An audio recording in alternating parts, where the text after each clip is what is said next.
cracking, everybody? Welcome back to the channel. New video. I'm gonna keep it real with you. This is the first time I've ever filmed with an audience, so it's different.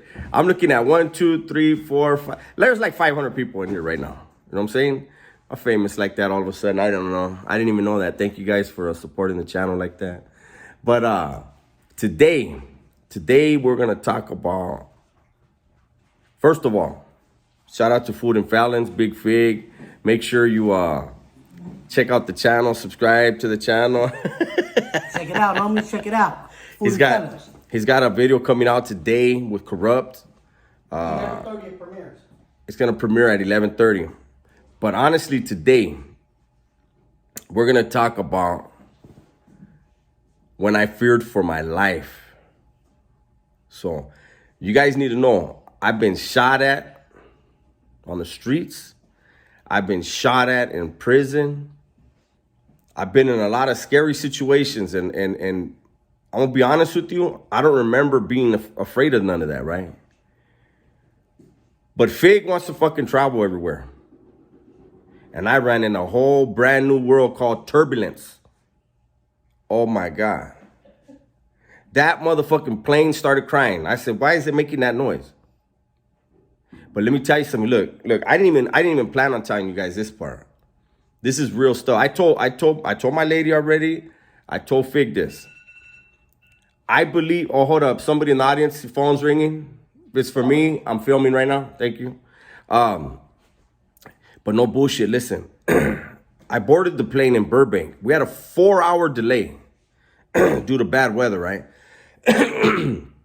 That's the reason why I'm not in the Kurupt video. I kicked it with him. I had 2 Bloody Marys with him. He's a great dude, man. So make sure you check out that video. But let me tell you something.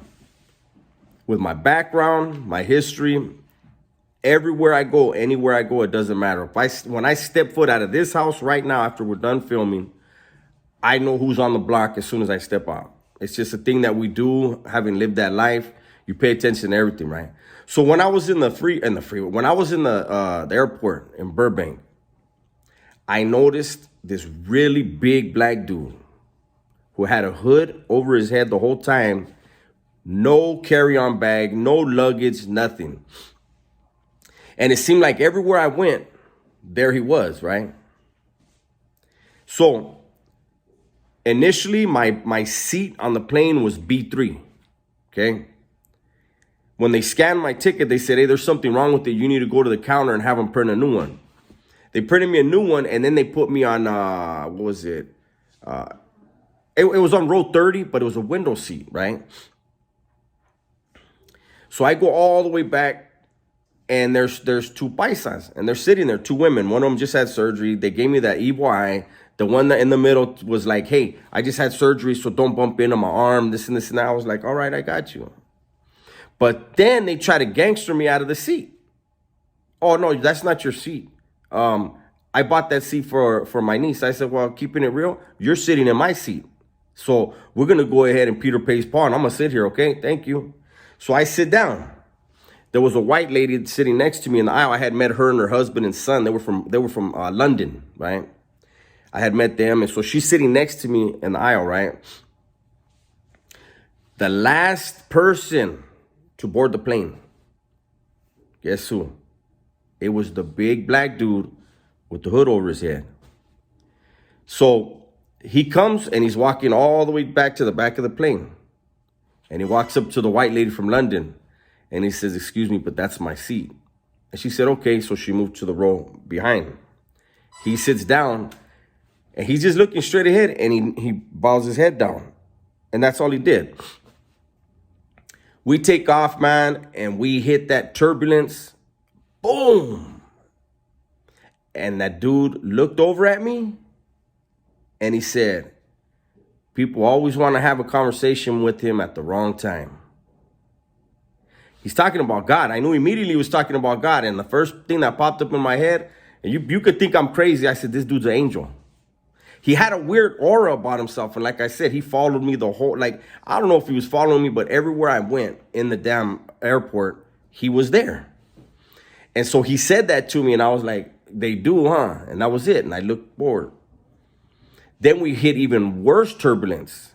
And a few people screamed. I might have been one of them. I'm not going to admit it, but I might have been one of them. I might have screamed kind of like, you see I got a deep voice. It might not have been deep. But anyways, when that turbulence hit, he looked over at me and he goes, "You're going to be all right."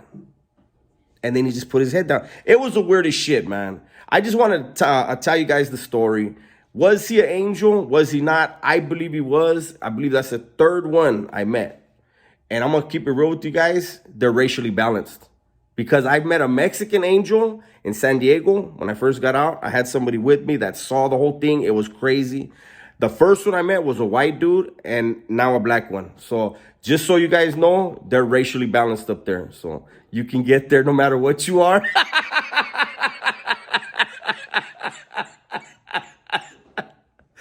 And I'm sure nobody thinks this is a good video. But like I always say, man, my videos get to who they need to get to. And for a fact, I did feel some fear when that turbulence hit. That was only my third flight ever. And I got love for Big Fig because I've never tried to fly. And this vato has me flying. Hey, we need to go over here. Fuck it, let's go. Hey, we need to go over there. Let's go. He's got me in the Hall of Fame right now. Look, the fucking Hall of Fame. What am I doing at the Hall of Fame? I don't know. Maybe it's a new video. Stay tuned. Oh, hell, here he comes. Maybe I get a necklace like his too. Look at it. They can't see you, fool. All they saw was panza right there. See that shit, fool? In the joint, we call that a baller belly. The baller belly shot, I'm a broke belly. He got a baller belly on the streets. So anyways, I just wanted to put something out today because I've been, this weekend, like I told you guys that were on the live. Those of you that were on the live last night, you guys saw it. Those of you that missed it, what's wrong with you? Okay, but anyways, on Saturday, I was filming in LA. I can't talk about it. I had to fill out a non-disclosure form, but it's a brand new pilot. What the fuck was that? Another angel?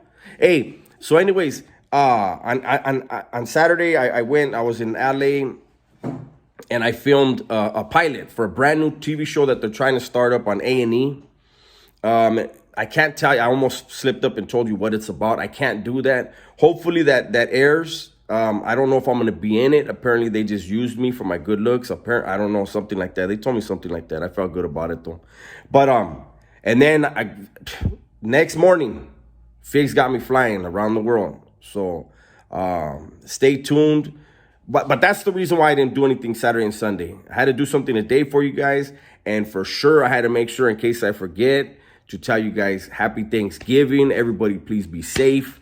Enjoy your time with your family. Make sure you make memories because that's what it's all about. I figured it out. But I'm not going to do a 20-minute video today. We got things to do, so you will be seeing food reactions with me and Fig. And let me tell you something. One last thing. And I'm all up in the bushes right now. I'm rambling. But I smell like a candy bar right now because apparently Fig likes cocoa butter. I use Nivea. My lady got me all bougie with the cream. But I smell like a candy bar, in case you were wondering. With that said, everybody, please be safe, be smart, and tell the ones you love that you love them. I'm out.